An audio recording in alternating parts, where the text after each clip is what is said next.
Christopher Nolan हमेशा अपनी फिल्मों में कुछ ऐसा लेकर आते हैं जो दर्शकों के दिमाग की नसें हिला देता है। चाहे टाइम पजल हो या स्पेस की गहराइयां, नोलन का विजन सबसे अलग होता है।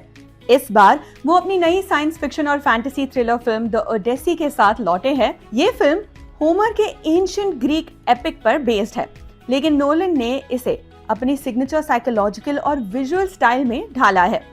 इस कहानी का सबसे रोमांचक हिस्सा है वो 7 दैत्य यानी मॉन्स्टर्स जो लीड कैरेक्टर के रास्ते की सबसे बड़ी चुनौती बनते हैं। होमर की किताबों में ये जीव सिर्फ डरावने राक्षस थे, लेकिन नोलन की फिल्म में वो इंसानी दिमाग के डर, लालच, समय के चक्र और इंसानी कमजोरियों के प्रतीक बनकर सामने आए हैं।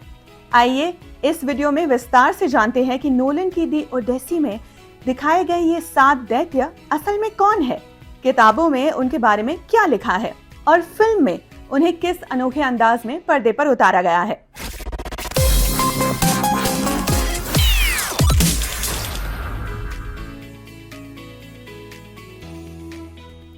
किताबों और प्राचीन यूनानी कहानियों के मुताबिक साइक्लॉप्स, खास तौर से पॉलीफेमस, एक आंख वाला एक जायंट राक्षस है जो समुद्र के देवता पोसाइडन का बेटा है। होमर की ओडेसी में वो एक गुफा में रहता है, भेड़ों को पालता है और इंसानों को कच्चा चबा जाता है। ओडेसियस जब उसकी गुफा में फंसता है तो वो अपनी चालाकी से साइक्लॉप्स को शराब पिलाकर मदहोश कर देता है और उसकी एक लौती आंख में जलती हुई लकड़ी चुभाकर उसे अंधा कर देता है। किताबों में उसे एक असभ्य, जंगली और क्रूर जीव के रूप में दिखाया गया है जिसके पास कोई सोशल मैनर्स नहीं है। क्रिस्टोफर नोलन ने दी ओडेसी में इस किरदार को एक नया और बेहद डरावना साइकोलॉजिकल रूप दिया है। फिल्म में साइक्लॉप्स सिर्फ मांस का एक बड़ा टुकड़ा नहीं है, बल्कि वो अकेलेपन और लिमिटेड पर्सपेक्टिव का एक भयानक प्रतीक है। नोलन ने उसे एक ऐसे विशालकाय विकृत प्राणी के रूप में दिखाया है जिसकी एक आंख असल में एक कैमरा की तरह काम करती है जो केवल एक ही सच को देख सकती है।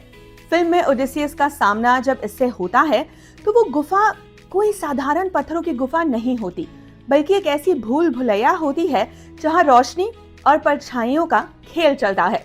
नोलन ने इस सीक्वेंस में वीएफएक्स और प्रैक्टिकल इफेक्ट्स का ऐसा तालमेल बिठाया है कि दर्शक स्क्रीन पर उसकी भारी सांसों और गुस्से को महसूस कर सकते हैं। फिल्म में उसे हराने के लिए ओडेसियस को अपनी पहचान छिपानी पड़ती है, जिसे नोलन ने आइडेंटिटी क्राइसिस के रूप में बेहद खूबसूरती से पेश किया है।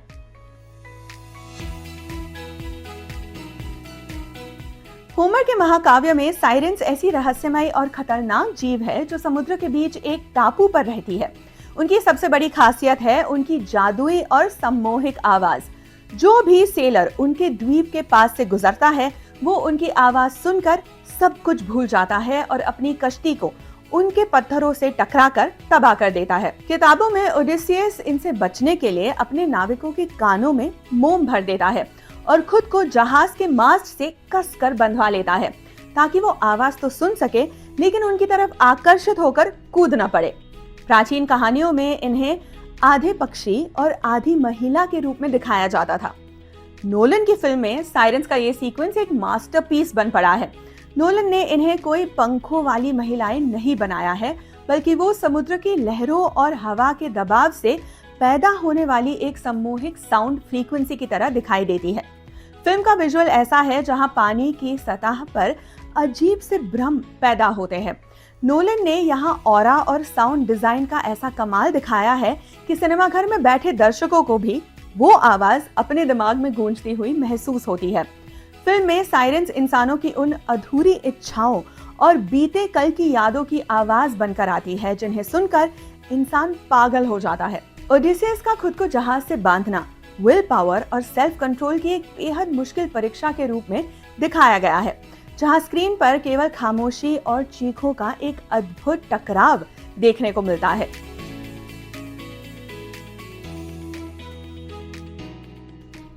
प्राचीन किताबों में सिला एक बेहद खूंखार और घिनौना समुद्री राक्षस है जो एक ऊंची चट्टान की गुफा में रहती है। उसके 12 पैर और 6 लंबे सर है, जिनमें से हर एक सर में पैने दांतों की 3 कतारें हैं। जब भी कोई जहाज उस तंग रास्ते से गुजरता है, सिला अपने 6 सिर नीचे झुकाती है और जहाज से 6 सेलर्स को एक साथ उठाकर जिंदा निकल जाती है। किताबों में इसे एक ऐसी शक्ति की तरह दिखाया गया है जिससे बचकर निकलना नामुमकिन है। ओडेसियस को भी अपने सफर में भारी मन से अपने 6 साथियों को सिला के मुंह में सौंपना पड़ता है। नोलन ने अपनी फिल्म में सिला को एक बेहद मॉडर्न और मैकेनिकल लुक दिया है। नोलन की सिला समुद्र के बीच खड़ी एक काली नुकीली चट्टान जैसी दिखती है, जिसके 6 हिस्से किसी विशालकाय क्रेकन या रोबोटिक आर्म्स की तरह पानी से बाहर निकलती है। फिल्म में दिखाया गया है कि वो कोई साधारण जानवर नहीं है, बल्कि उस समुद्री रास्ते का एक ऐसा जाल है जो बिना सोचे समझे हर उस चीज को नष्ट कर देती है जो उसके दायरे में आती है। नोलन ने इस सीन में सस्पेंस और डर का ऐसा माहौल बनाया कि जब वो 6 सर अचानक बाहर आते हैं तो दर्शकों की सांस थम जाती है। किताबों की तरह ही फिल्म में भी नोलन ने इस बात पर जोर दिया है कि नेता बनने के लिए कभी-कभी कितने बड़े और दर्दनाक समझौते करने पड़ते हैं। जब ओडेसियस बेबस होकर अपने साथियों को मरते हुए देखता है।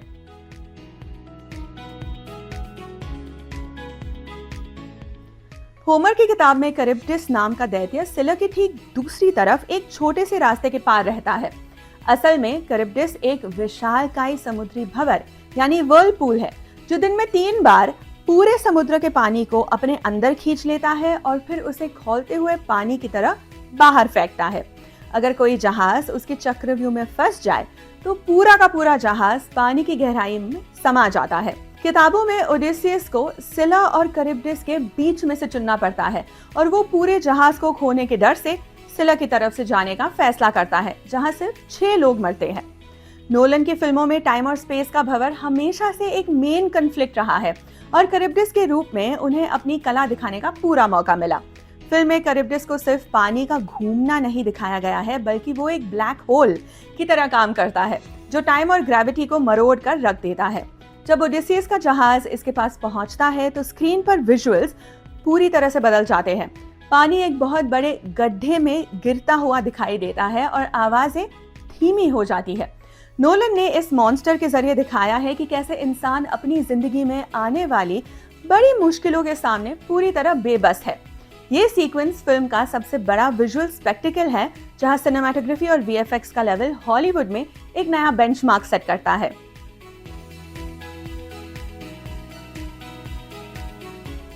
यूनानी पौराणिक कथाओं में सर्सी एक बेहद शक्तिशाली जादूगरनी या देवी है जो इया नाम के एक घने जंगलों वाले द्वीप पर रहती है। उसकी खासियत ये है कि वो इंसानों को जानवरों में बदलने का हुनर जानती है। जब ओडेसियस के सेलर उसके महल में पहुंचते हैं तो वो उन्हें खाना खिलाकर और जादू का शरबत पिलाकर सुअर बना देती है। किताबों में ओडेसियस को हर्मीस देवता से एक जादुई जड़ी बूटी मिलती है, जिसकी मदद से वो सर्सी के जादू से बच जाता है और तलवार के दम पर अपने साथियों को वापस इंसान बनवाता है। बाद में सर्सी ओडेसियस की मददगार बन जाती है। क्रिस्टोफर नोलन ने सर्सी के किरदार को जादू टोने से अलग हटाकर एक साइकोलॉजिकल और भ्रम पैदा करने वाली विलेन के रूप में पेश किया है। फिल्म में सर्सी का आइलैंड एक ऐसा इल्यूजन है जहां इंसान की सोच और उसकी पहचान बदलने लगती है। फिल्म में सर्सी कोई ट्रेडिशनल जादू नहीं करती, बल्कि वो एक तरह से हैलुसिनेशन का इस्तेमाल करती है जो इंसानों के अंदर छिपे जंगली स्वभाव को बाहर ले आता है। फिल्म में नाविकों का सुअर बनना कोई शारीरिक बदलाव नहीं है, बल्कि वो मानसिक रूप से जानवरों की तरह बर्ताव करने लगते हैं। नोलन ने इस किरदार के जरिए इंसानी सभ्यता और उसके अंदर छिपे जानवर के बीच के पतले धागे को दिखाया है। सर्सी के कैबिन का सेट डिजाइन और वहां की रोशनी दर्शकों के मन में एक अजीब सा सस्पेंस और डर पैदा करती है, जो नोलन की फिल्मों की खासियत है।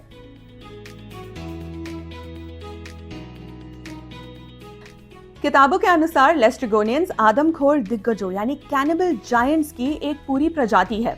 जब ओडेसियस के जहाज उनके द्वीप के बंदरगाह पर लंगर डालते हैं तो ये दैत्य अचानक पहाड़ियों से बाहर निकलते हैं।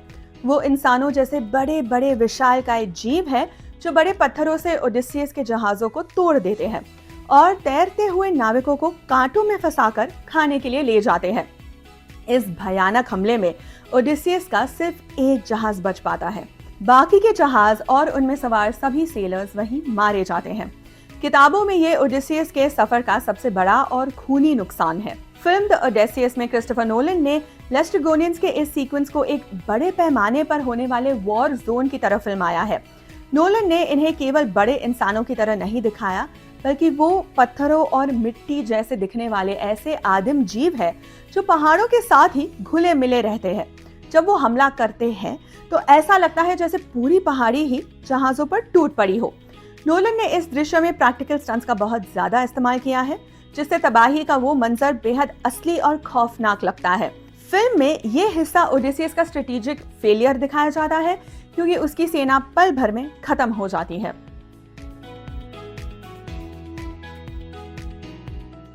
यूनानी किताबों में कैलिप्सो एक बेहद खूबसूरत अप्सरा या देवी है जो ओजिजिया नाम के एक खूबसूरत आइलैंड पर रहती है।